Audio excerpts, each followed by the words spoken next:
Hey, I'm Ben from Miami Horror, and I'm here to take you track by track through our debut record, Illumination. We've been changing our sound over the last 2 years, and that's probably the most extreme version of it because we did it last.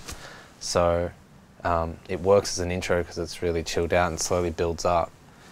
And we decided to put it there because it wasn't exactly what you'd expect for a Miami Horror track.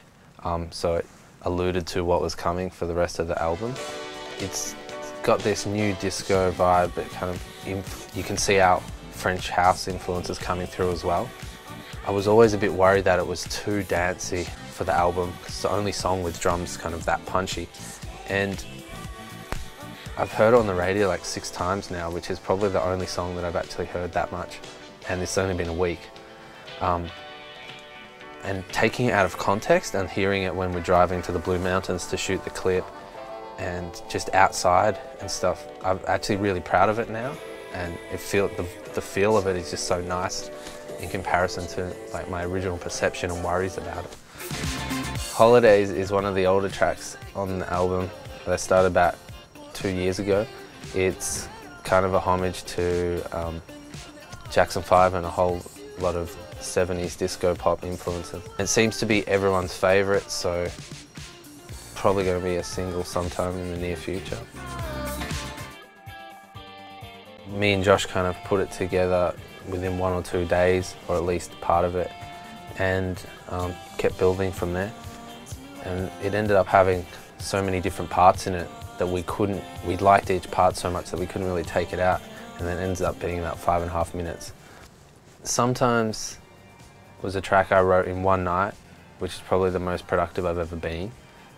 I obviously changed it, and it was a really tedious mixing process where it's taken a year of trialing live drums and electronic drums until we got the sound we wanted. But it was kind of, that night there was something going on with my brother and my dad to take him to the hospital. I didn't know what was going on, so I was like really emotional, and I just let that, they kind of left to go, and I just thought I'll just ride that emotion while I was writing the song.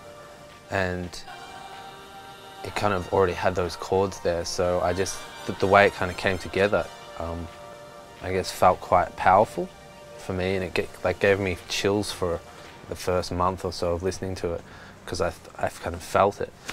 And so I think that's why the audience maybe had such a big reaction to it. The basis for Moon Theory was written many years ago. It was one of my first songs that I'd ever written, and I kind of just sat on it for years until I knew I was making an album, and then we could use it now.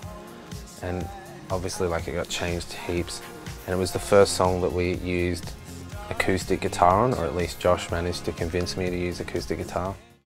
Influenced by, I guess, bands like Air, and using strong symbolic synth sounds and iconic synth sounds to make this mix. Then I also really like it because of the voice, Mai's voice on it, which is my favourite voice on the album. It's just really soft and dreamy. Her name's Joanna, she's from the group Mai. Imagination is kind of our homage to Supertramp, Doobie Brothers and all that 70s prog pop, where the structures are just totally weird in a sense, while still keeping that kind of pop element to it. It's almost like he's talking to a girl on the surface, but he's actually talking to his mind, if that makes sense. That's what the lyrics are about. It's kind of hidden within it. If you can notice that in the middle there's this bubbling sound, which is my most innovative moment on the album in terms of making sounds. I won't say how I made it, but yeah, it's not water. It was about the illusions of society and like the secret meanings behind them and reasons people do certain things. 70s prog kind of progressions, and as you mentioned, like Giorgio Moroder influence. At the end of it, it tails off into this ambient kind of spacey scene where if you like listen with the lights off at night time, it's quite epic. And that blends into soft light elements over here at my house. And we were just playing around with it, and we took out this synth, the Prophet, which we both have, and we just started making some sounds on that. Also took a preset sound and just played around with that, which is like this bubbling kind of sound. And then we made this fireworky kind of thing with just like all this pitch bending. And we got to about 1.5 minutes and we realised, okay, what do we do now? Because we can't just repeat this for much longer. And we left it. And Josh came over the next day and made a bridge to it. And before we'd even have the full song, Alan had written lyrics, and we went to the studio to record. And he was literally leaving the next day. And so we had to have a final product by then. And we were writing as we were there with like 2 minutes to go before we had to take him home or head off to the airport or something like that. Again, it blends in from Softlight, using some sounds that I can't remember, I was just distorting and putting phases on weird sounds, and we got that intro, and then Aaron attached his section to that, and Josh added this psychedelic guitar riff, AAA harmony.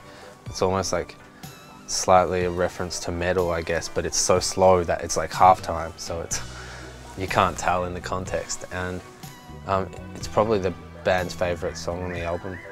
So Ultraviolet is one of the older tracks that me and Dan wrote a long time ago, and we were actually going to use it as a separate project because we didn't think it was very Miami horror-ish, but as the whole album came together, it kind of slotted in somewhere.